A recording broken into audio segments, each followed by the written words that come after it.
महानायक ऐसे राजा खानदान के हैं जिन्होंने भगवान कृष्ण से लड़ने की साहस रखा और 17 बार उन्होंने आक्रमण किया। लेकिन छोटी बात है, वो तो भगवान रूपी ऐसी थे, वो तो ऐसी लड़ते थे कि हम कृष्ण के हाथ मारे जाए।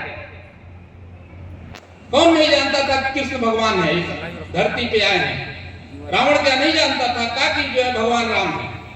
लेकिन ये जो है अपने आप को जो है क्या कहते हैं उसको, पुण्य प्रताप पाने के लिए लड़ाई कर रहे थे और 17 बार उन्होंने आक्रमण किया। एक बहुत बड़ी बात है। इसलिए आपको समझना होगा कि हमारे खानदान में, हमारे पूर्वजों में ऐसे महाशक्ति का उत्पन्न हुआ था। भगवान कृष्ण भी चाहते तो सीधा मार सकते थे, इसमें कोई दो राय नहीं।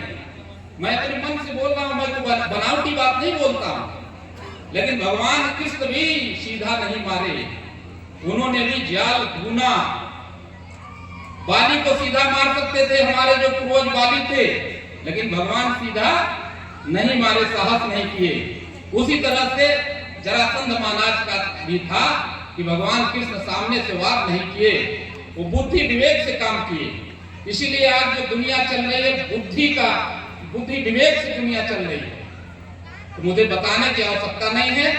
आप एक इस धरती के महान, आप कह लीजिए कि महान राजा, भारत के महान राजा के खानदान से आप हैं और आप लड़ाकू प्रवृत्ति के हैं।